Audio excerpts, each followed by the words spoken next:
This is a 2019 Salsa Timberjack, and if you've seen the channel before, you're probably thinking, don't you already have a 2021? Why would you buy an older one? Well, I had really different plans for this bike, so while it looked like this when I bought it, it now looks like this. In this video, I'm going to talk about the changes I made to go from hardtail mountain bike to gravel adventure machine.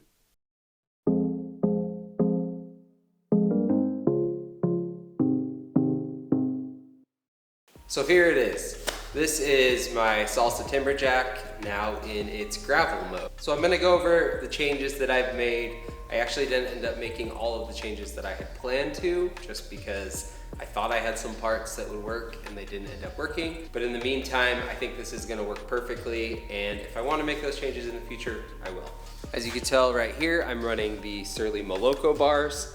I love these bars. I thought about running the corner bar, which is the drop bar that uses these mountain bike controls right here, but I wanted to try the Moloko out first. It's kind of been my preferred thing. The corner bar is great, but I feel like I actually have more hand positions with the Moloko because I can be out wide, I can choke up on the bars right here, I can be up on the top of the loop, grab right here, this is a really comfortable position, and then even back on the back part of the loop, you can grab there.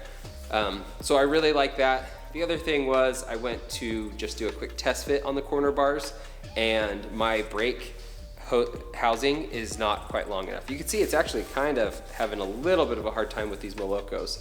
This bike was a custom build that I bought off someone. I don't know if they reused these brakes off of another bike or what, but this housing for the rear is really short. It's borderline too short even for the flat bars that they had on there before. So I may end up extending these anyway, this one at least, and if I do that, then I will for sure make it long enough to run the corner bar, just so that I can have that as an option. All right, sticking with the front end here now, this is the rigid carbon fork that I've put on.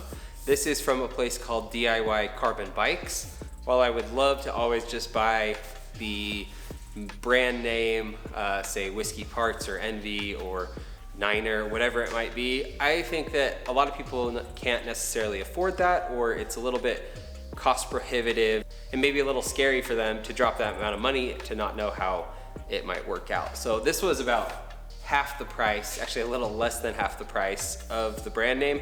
This one's an Envy knockoff. This isn't actually what I ordered. I originally ordered that company, they sell a Whiskey Parts LT fork knockoff, and they have an Envy knockoff, and they actually have a Niner knockoff. I don't know if knockoff would be the right word, but it's designed in that style.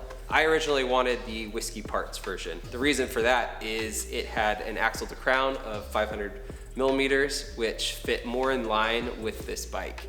It would keep it more in the standard geometry that it had before. When the fork finally came, which it took like 2 months, kind of because of Chinese New Year and just the shipping issues that are going on these days, I took it out and it was the Envy version. So I talked to them, they said, yeah, we don't know what happened. Apparently they decided to pause production on the other version, so they just shipped out these ones. I was pretty disappointed. They did refund me the difference in price. The whiskey one was the most expensive, but I used that price difference to buy this little guy right here. This is a lower headset cup made by Wolf Tooth, and it has a 10 millimeter stack edition on it. This lower headset cup was super easy to install, really happy with it. It came with the cup, the bearings, and the crown race. So I was able to just pull the old one out and swap this new one on, no problem, and it works great. So this fork is 485 millimeters axle to crown, but with this additional 10 right here, this gets me up to 495, and that's close enough to the 500 I was after, and I actually might like it a little bit better. It's gonna steepen the head tube angle just a slight amount. The other one had internal routing for the brake housing, and I did not love that. So luckily, this one does not. It's external, and I like that a lot better. The drivetrain setup is a 1x10. Originally, this had a 1x10 on it, but it was the Dior 6000 series, I believe is what it is. I don't love that one. I had that on my Spearfish. I never really liked it. It just, it was okay, but I feel like in trying to make the range bigger, it just didn't work as reliably. So this right here is an XT 10-speed. This came off of my ice cream truck that I used to have. I love it. It's super reliable. It's got a 11 to 36 cassette on the back, which yes, that's not a huge range. And then up front, I've got a 32 tooth chainring. So my original plan was to run a 2x, and I might still switch over to that. I have a front derailleur and shifter, and I have a crank set that would even work.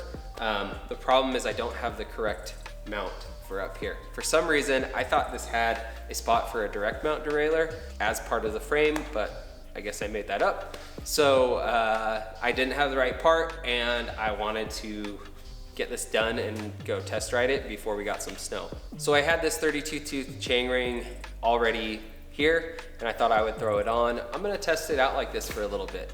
Doing some calculations on bike gear calc, saying at about 70, 80 RPMs of the pedals, I should still be able to get around 18, 19 miles an hour. Sure, it's a little slow for a true gravel bike, but it's gonna work just fine for now. The final big change that I made to this bike was swapping out the tires, putting on these Maxxis Ramblers. These are a 700 by 50C, and I love these tires. I love the tread pattern. I've had them in 50C, in 40, really reliable, never actually gotten a flat puncture in them, and I love this size. I like to not just ride maintained gravel roads, I like to go up on double track, sometimes some single track, and really explore some areas that it's not maintained, it's not really taken care of at all, and it can get pretty rough and rocky. So I love having a higher volume tire on my gravel adventure bike, and that's part of the reason that I kind of like converting a mountain bike over instead of using a normal gravel bike. There are gravel bikes out there that have clearance for a tire like this, but the geometry I just don't get along with as well. So this is what I'm gonna run on this, is these Maxxis Ramblers. I do have a video comparing the 40 millimeters to the 50, where I talk about some of the trade-offs there, but ultimately for my riding style and the things that I like to do, a 50 is the way to go. So I'm really excited to have these tires on here. So there we go. This is my new mountain bike to gravel conversion. I'm really excited to have this. I was a little sad when I sold my Karate Monkey. That was such a fun bike.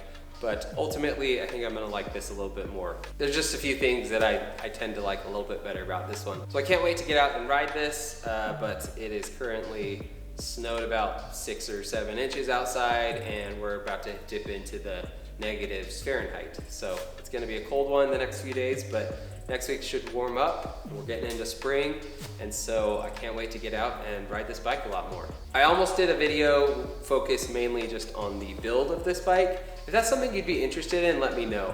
Some people aren't as into it. It's a little slower. It's a little bit of a different pace. If that's something you want to see though, leave a comment down below and let me know, and I'll be sure to post that. But otherwise, thank you for watching. Be sure to check out some of my other videos on fat bikes, on mountain bikes, and some of the gravel content that I have. Thanks for watching, and I'll see you next time.